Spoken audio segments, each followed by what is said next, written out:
Hello students, welcome to my channel Step 2 Path. I am Pooja here to teach you business studies. आज हमारा topic है recruitment जो कि staffing chapter के अंदर होगा। आज हम रिक्रूटमेंट के बारे में पढ़ेंगे, उसके डिफरेंट सोर्सेज के बारे में पढ़ेंगे and here we go. Recruitment क्या होता है? रिक्रूटमेंट एक प्रोसेस होता है किस चीज के लिए? एक वैकेंट पोजीशन को फुल करने के लिए एक कैंडिडेट को हमें फाइंड करना पड़ता है। उस प्रोसेस को हम बोलते हैं recruitment. To find the appropriate person to fill that vacant position is a recruitment. Recruitment दो तरीके से किया जा सकता है, इंटरनल और एक्सटर्नल। इंटरनल रिक्रूटमेंट क्या होगा? जब ऑर्गेनाइजेशन के अंदर से ही, मतलब ऑलरेडी वो पर्सन हमारी ऑर्गेनाइजेशन में काम कर रहा है, उसको हम अपनी वैकेंट पोजीशन को फिल करने के लिए यूज करते हैं। मतलब वो पर्सन हमारी वैकेंट पोजीशन हमारी फिल कर देता है, तो मतलब वो इंटरनल सोर्स होता है। और एक्सटर्नल सोर्स क्या होता है? जब हम कोई बाहर से पर्सन अपॉइंट करते हैं उस वैकेंट पोजीशन को फिल करने के लिए, दैट इज एक्सटर्नल। हमारे अंदर से ही विद इन ऑर्गेनाइजेशन से कोई पर्सन हमारी वैकेंट पोजीशन को फिल करता है तो इंटरनल, और बाहर से करता है कोई एक्सटर्नल से हम वैकेंट पोजीशन फिल कराते हैं तो दैट इज एक्सटर्नल सोर्स। अब इंटरनल सोर्स टू टाइप्स के होते हैं। पहला होता है ट्रांसफर। ट्रांसफर क्या होता है? जब हम ऑर्गेनाइजेशन के अंदर से एक डिपार्टमेंट से एम्प्लॉयज को दूसरे डिपार्टमेंट में ट्रांसफर कर देते हैं with the same level of job responsibility. तो within a transfer of organisation और डिफरेंट डिपार्टमेंट्स में ट्रांसफर करा, दैट इज ट्रांसफर। मतलब एक डिपार्टमेंट में वो पर्सन ऑलरेडी काम कर रहा था, हमने उसको दूसरे डिपार्टमेंट में ट्रांसफर कर दिया। फॉर एग्जाम्पल, अगर हम सेल्स के पर्सन की बात करें, कोई सेल्स का पर्सन, वो हमारी ऑर्गेनाइजेशन डिफरेंट कॉस्मेटिक प्रोडक्ट्स बनाती है। फॉर एग्जाम्पल, वो हम नेल पेंट भी बनाती है और वो लिपस्टिक भी बनाती है फॉर एग्जाम्पल। तो वो एक पर्सन अगर लिपस्टिक के सेल्स डिपार्टमेंट में काम कर रहा था, हमने अगर उसको ट्रांसफर कर दिया नेल पेंट के सेल्स डिपार्टमेंट में, तो विद इन अ ट्रांसफर हुआ। सेम पोजीशन पे काम कर रहा है वो पर्सन, लेकिन उसका डिपार्टमेंट शिफ्ट हो गया। हमारी वैकेंट पोजीशन भी फिल हो गई, हमें नेल पेंट के लिए चाहिए था तो हमारी वैकेंट पोजीशन भी फिल हो गई, तो हमारी रिक्रूटमेंट भी वो प्रोसेस कंप्लीट हो गया और विद इन अ ट्रांसफर हुआ, तो इंटरनल हायरिंग हो गई। मतलब इंटरनल सोर्स से हमने उस वैकेंट पोजीशन को फिल कर दिया। या फिर प्रमोशन तो बहुत आपने सुना भी होगा। एक पर्सन एम्प्लॉय काम कर रहा है एक पोजीशन पर और उसके हार्ड वर्क को देखकर, उसके काम को देखकर, उसके अबव की पोजीशन, उसके ऊपर जो पोजीशन थी उसको हमने प्रमोट कर दिया अपने अबव पोजीशन के लिए, हायर रिस्पॉन्सिबिलिटीज के लिए और हायर रोल रिस्पॉन्सिबिलिटीज पे। तो हमने इंटरनली रिक्रूट किया उस हायर पोजीशन को, वैकेंट पोजीशन को फिल करने के लिए, और हमने उसको प्रमोट भी कर दिया।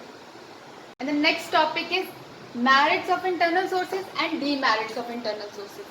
सबसे पहले हम merits of internal sources के बारे में बात करेंगे। The first point है motivation।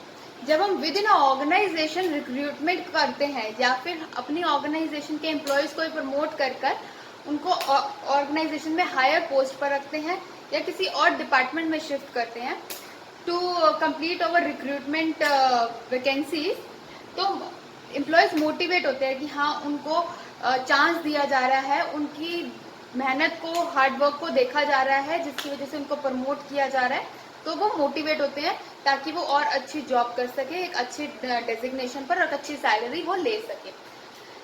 Simplifies the process simplify कैसे हो जाता है? क्योंकि हम हमारी ऑर्गेनाइजेशन में वो पर्सन पहले से ही काम कर रहे हैं, तो हम उसको बहुत अच्छे से इवेल्युएट कर सकते हैं।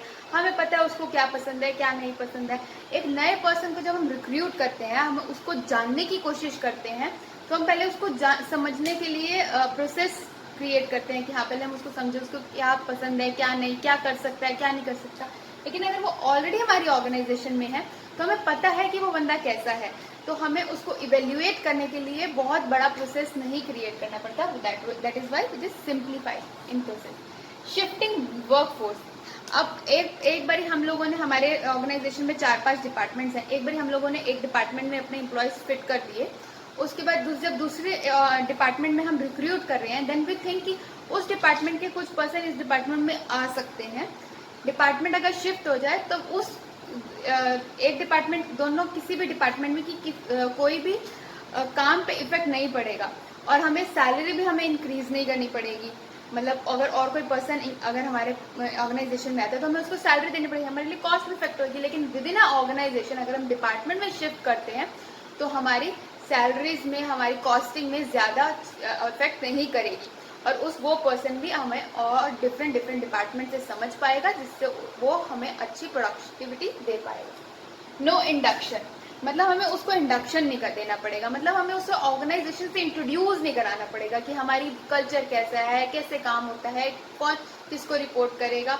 तो वो ऑलरेडी सब कुछ जान चुका होता है, क्योंकि वो ऑलरेडी हमारे ऑर्गेनाइजेशन में काम कर रहा होता है।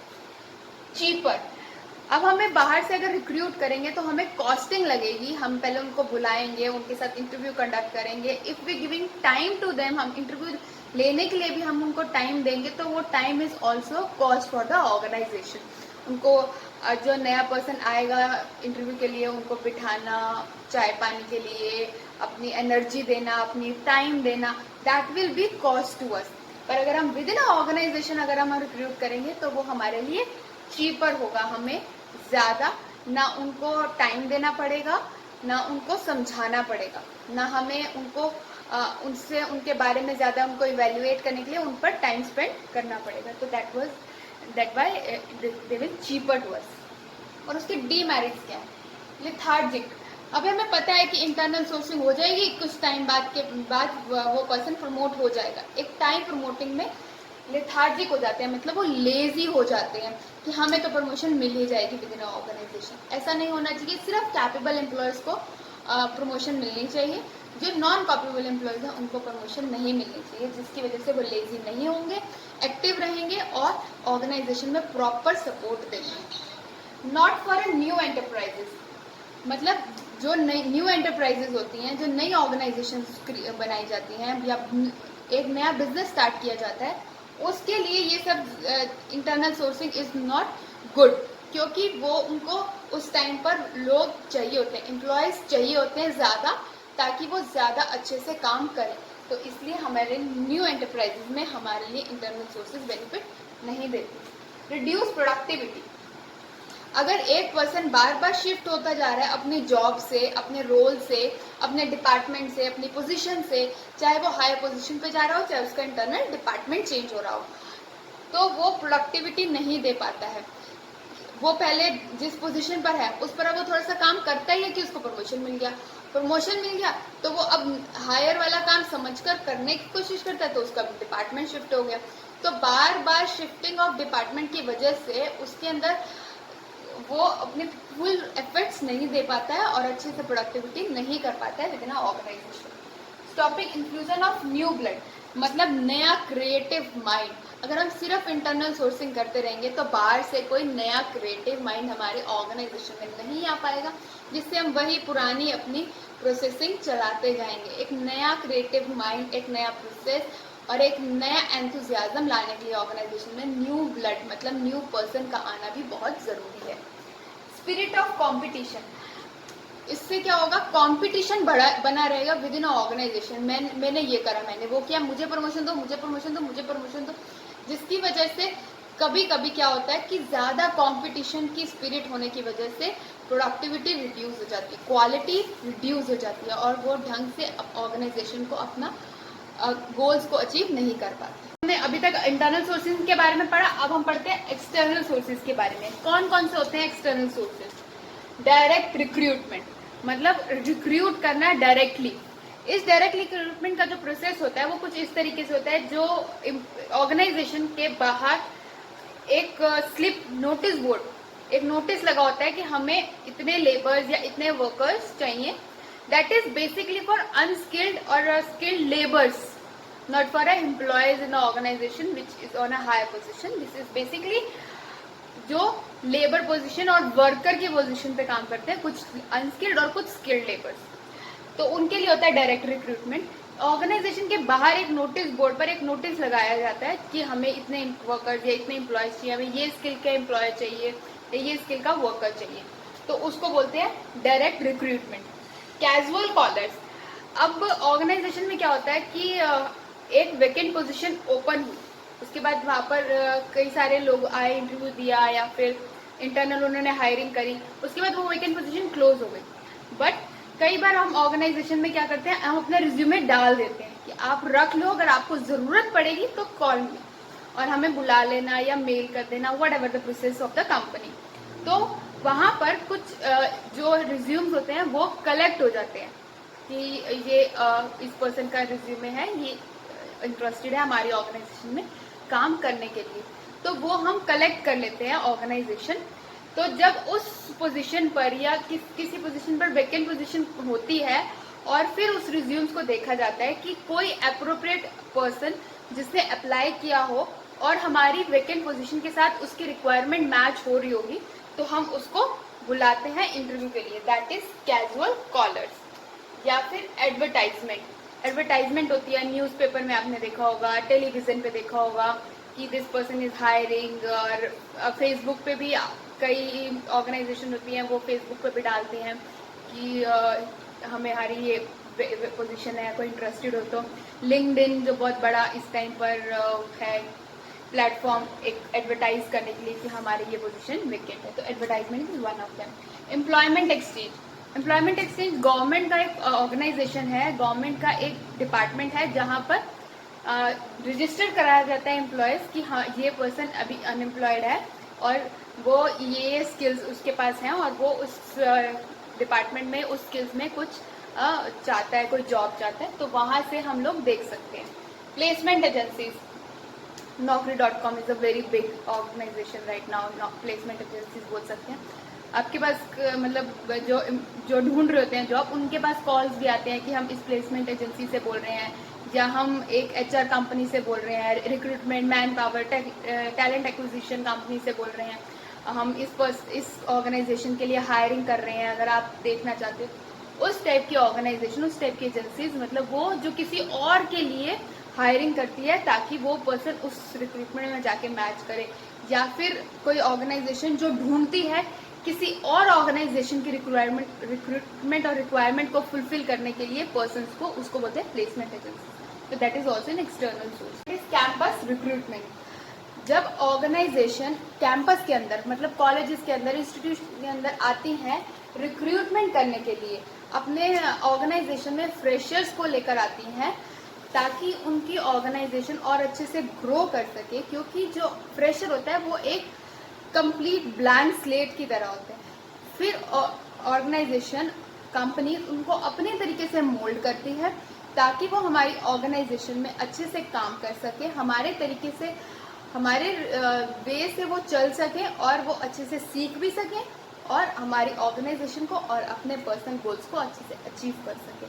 तो इसलिए वो लोग कैंपस रिक्रूटमेंट के लिए प्रेफर करते हैं, कॉलेजेस में जाकर, इंस्टीट्यूशन में जाके फ्रेशर्स को हायर करके।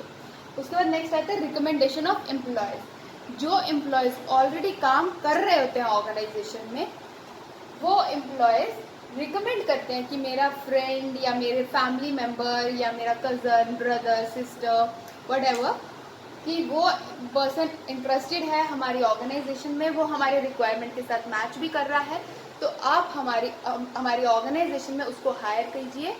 उसके रिकमेंडेशन से एक ट्रस्ट बिल्ड रहता है एक कंपनी के अंदर और जो हायरिंग कर रहा हो, जो जिसको हायर कर रही होती है ऑर्गेनाइजेशन, उसके बीच में, क्योंकि वो हमारे खुद के एम्प्लॉयज, ट्रस्टेड एम्प्लॉयज ने रिकमेंड किया होता है, तो उससे हमें ये एक ट्रस्ट रहता है कि हाँ वो हमारी ऑर्गेनाइजेशन को समझ सकता है और वो हमें ग्रो कराने में हेल्प करेगा।